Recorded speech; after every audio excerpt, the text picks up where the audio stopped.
Yo, what's going on, guys? Welcome back to the channel. My name is Nick Theriot, and today I have an exciting new video for you guys. Today, we're going to discuss our Black Friday results. In fact, we actually did $979,000 across our Black Friday offers. So it's not necessarily just that Black Friday day. We had some Black Fridays that started early. We had a Black Friday, that went a few days long. So it's not just that one day, but it's across all of our clients for that whole period of time. So again, it's not just one client, it's accumulation of all of them. And we did $979,000, average of like a 3.5x return on ad spend. So went really good. So I'm excited to share with you guys our learnings from it, what we did to prepare for it, and all that fun stuff, to where you can kind of look back at this video maybe next year, really get a lot of insight and stuff like that. So that being said, make sure you hit that like button and hit that subscribe button for new videos every Monday, Wednesday, and Friday. Let's dive into it, guys. Okay, so just to flash a few screenshots real quick, so just a few of them from our stores and stuff. And like I said, they're different dates because some Black Friday started early, some ended later, yada. So they pretty much all ended Cyber Monday. It was the last day. So again, this does include Cyber Monday as well for those asking. Yeah, we did have one brand that just did insane numbers. Like a good portion of that total $979,000 is like one brand, which is insane. But that's typically how it is every year. Every year as an agency, we'll have that one client that just does insane numbers. And then other clients that do really good. And then other clients are just like, So I really want to showcase that to you guys, so y'all can take some understanding and some learnings from me and how you can actually apply that to you. Or at least improve your knowledge around Black Friday for future reference. So in September, we started our preparation. Okay. We're not going out there creating creatives. We're not going out there and creating anything. We're just, all right, we're sitting down and we're going to spend a few hours this month talking about each brand. We want to know what's their goal revenue target. Might be $100,000 that month, might be $1 million that month. We want to understand what their goal is, and then we also want to understand if it's feasible or not. If a brand that's been doing $10K a month for last year wants to do $50,000 to $100,000 that month, it's very unlikely that's going to happen. So we also want to kind of manage. This is a great time to manage client expectations of what's going to happen. So we want to look at that. And then we also want to look at inventory. So like if they have a crazy goal to 100K that month, do you even have at least 2/3 of your inventory to equate to 100K? So this happens a lot with clothing brands. They have $100,000 in inventory, but all of their popular sizes only equates to about $50,000 or $30,000. And that $30,000 is bought up, and then the rest doesn't get bought because it's bad sizes, it's things like that, and that's an issue. So like your actual sellable inventory to be equate to about 100K is very key if you want to hit 100K that month. And then we start kind of toying around with the offer we want to do for that.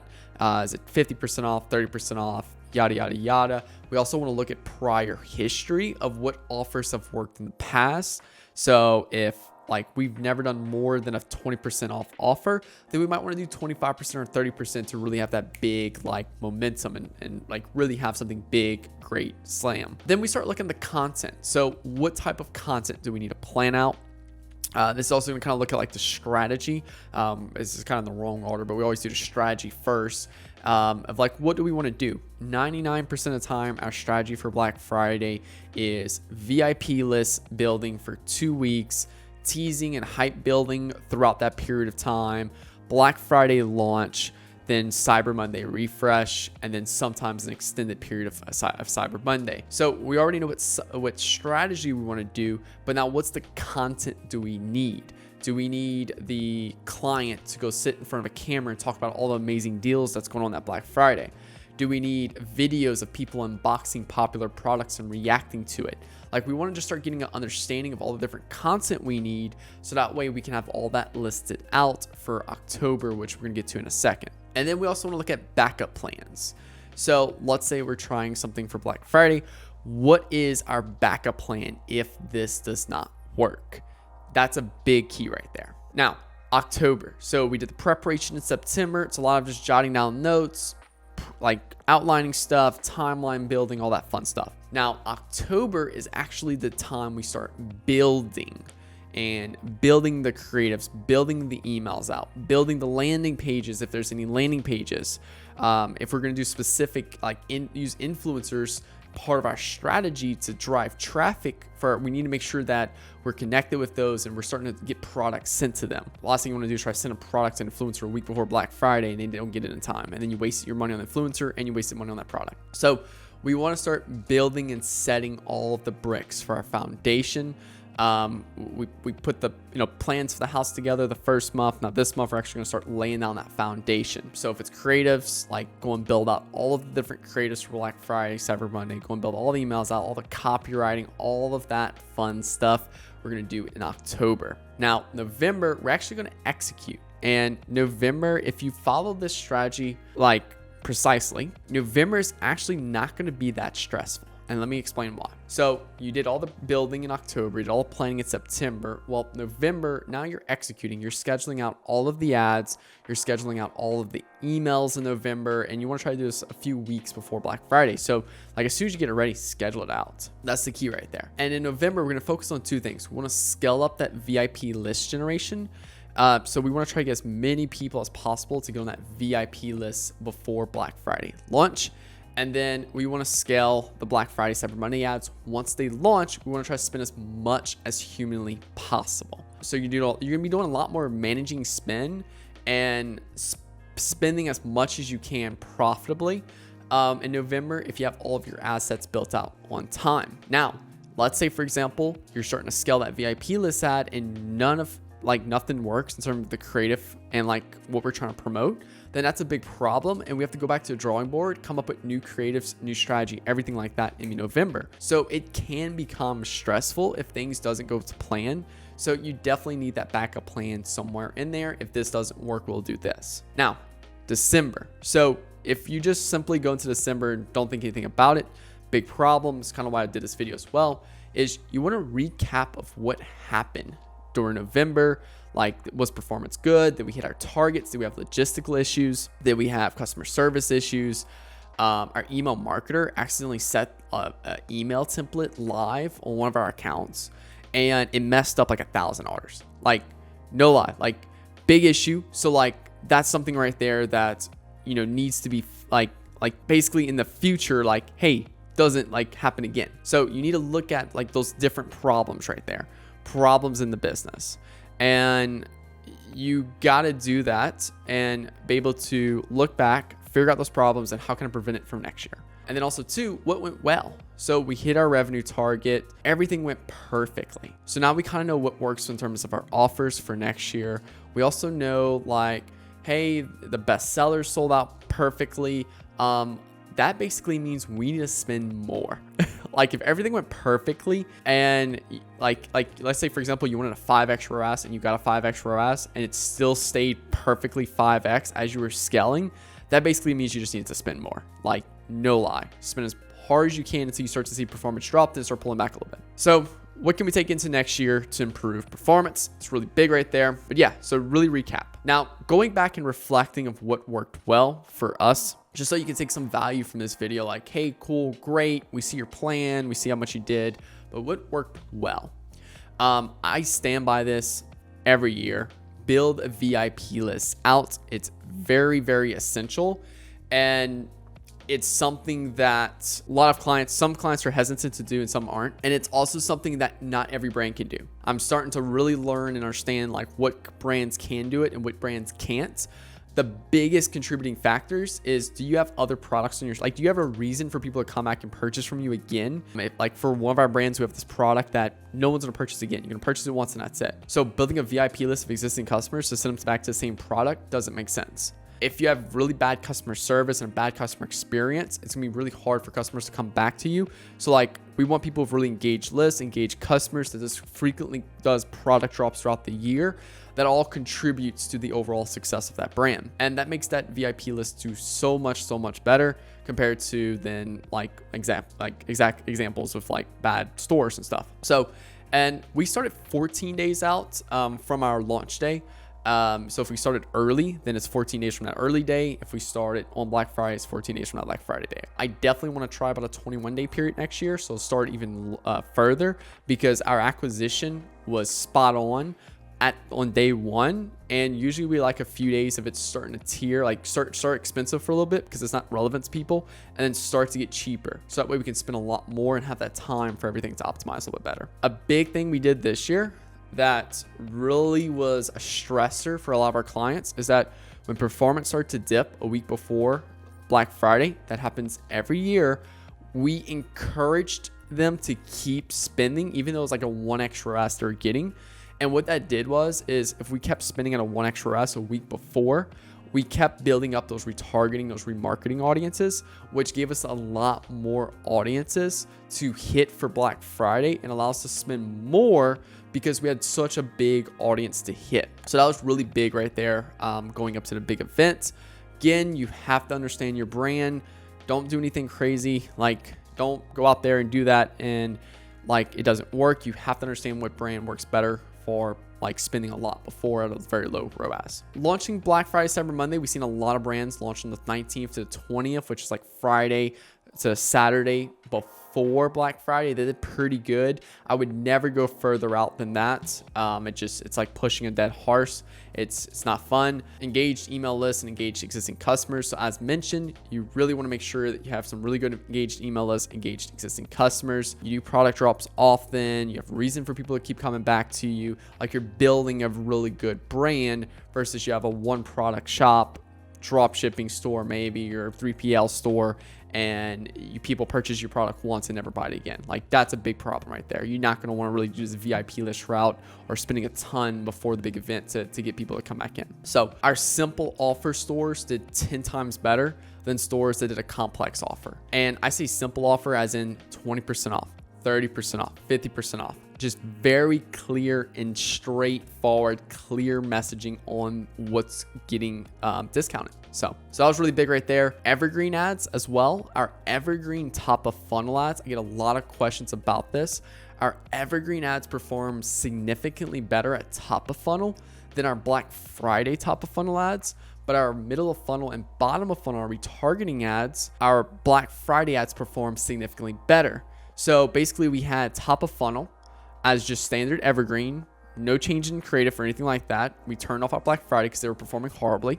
And then our retargeting, our middle funnel and bottom of funnel, had all of our Black Friday creative and everything like that. And it performed 10 times better than our other retargeting creative. So, and I noticed that across the board from a ton of other brand owners. The CPMs were literally 50% cheaper. So like we had $100 CPM on one account for our Black Friday top of funnel ads, and our evergreen was doing $50 because it just the way everyone's bidding and so much competition and stuff like that. And then lastly, what worked really well for us is we were able to review past campaigns. So like the Halloween sale, the 4th of July sale, the Labor Day sale. We reviewed past sale campaigns to kind of get a good gauge of how this brand or these brands respond to a sale. And this really allows you to like if you do good for every holiday and you do a major sale and you do really well, like you're going to do pretty good for Black Friday. If you never do good at it when you run a sale, likelihood of going good on Black Friday is very, very, very low. So you just have to understand it from that perspective as well. And that allowed us to really judge of how much we were going to spend on those specific days. Now, going into the last part of this video, what didn't work well? Where did we see problems at in our Black Friday? What were some of those things that arose and things like that? So one brand performed horribly. Their offer they launched on Friday, and the plan of action was to launch the offer Friday, Saturday, Sunday, then Monday have a whole new offer, just kind of give us some variation and stuff like that. And we launched it. Friday didn't do good. Saturday didn't do good. Sunday didn't do good. We swapped over to Cyber Monday and seen night to day differences in terms of performance. And in fact, actually, the day I'm filming this video is the Friday after Cyber Monday, and we are still holding that offer up, and it's crushing for this brand. So like that's a big thing right there. And it literally went from a buy two, get one free to just 30% off. That's it. Both have the same expense per order. So like it's really no difference. It's just slightly different in terms of like the viewer conception, so perception essentially. So single product stores that don't have customer retention figured out yet. Didn't perform well at all. So stores that just had one product and trying to scale, like, look, didn't perform well at all. We had a few Black Friday, Cyber Monday creatives we left kind of in the background on retargeting with very low budget and just focused on our evergreen because it just didn't perform well. People don't have a reason to come back and purchase them from again, and they don't have any other products to push, and they're very unengaged with their email lists and things like that. So like that was a big issue right there. Also too, CPMs were eating them alive. So you don't have this big splurge of existing customers and existing people that's been following the brand for a while purchasing from you. Plus you are getting eaten alive at CPMs. Like it just turns out into a bad month, essentially. That's not good. One or two of our VIP list brands, like in terms of like the brands we VIP list for, the messaging was kind of unclear of why they were subscribing to this VIP list. So that was something that we noticed towards like, why is our cost being so high on the VIP list? So that's something that we're looking at next year to be really, really, really thorough in terms of like, okay, how clear is this messaging? How clear is it that I'm subscribing to this VIP list for what reason? One brand, we didn't prepare for spend limitations. Like we were spending like $5,000 to $6,000 a day on this brand already. And we bumped the budget up to $15,000 to $20,000 for Black Friday day. And we got capped at 10K. So we actually had to go get 2 more ad accounts at 10K a pop in terms of like limits on each one. So we had like 30K a day in spend for those accounts. So that wasn't fun. Luckily we were able to push through it, and we basically essentially were able to go get past it. But that's definitely something that next year we're gonna be chatting with Facebook support a month before. Hey, we're planning on spending this amount for Black Friday.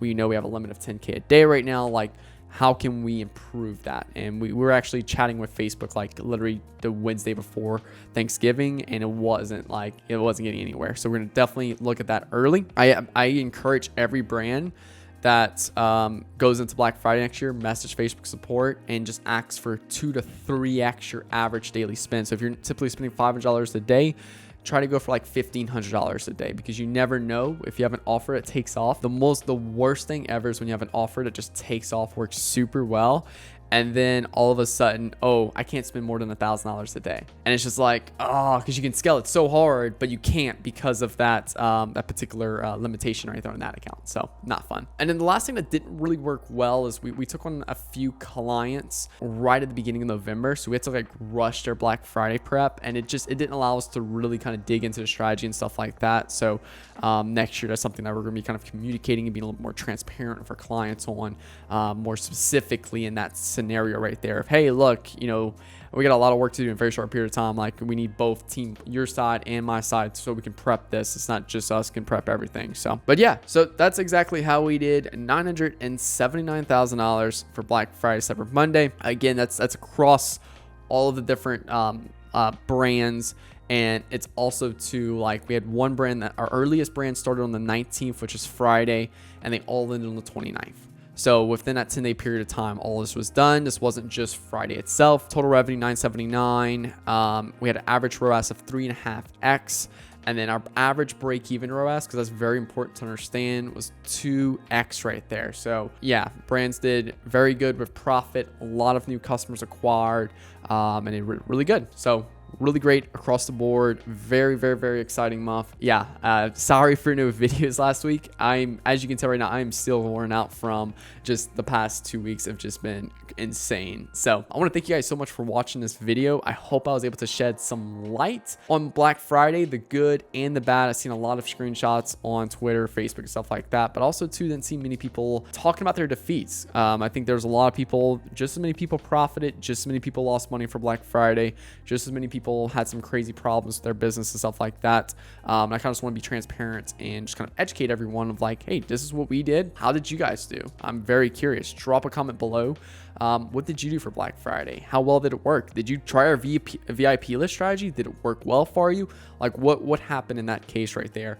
I'm very curious, so drop a comment below. And if you're an e-com brand owner and you're doing at least 50K a month in revenue and would love to hop on a call with me and my team, we can hop on a call with you, look at your business and take a look at your strategy and stuff like that, and basically give you a strategy that we would use to help you scale your brand to that 6 and 7 figure months and you can take it and run with it, or you have the option to work with us if you choose. And don't forget to hit that like button and hit that subscribe button for new videos every Monday, Wednesday, and Friday. Thank you guys so much for watching the channel. I appreciate all the support so very, very much, and I hope y'all have a great holidays. Talk to you guys soon.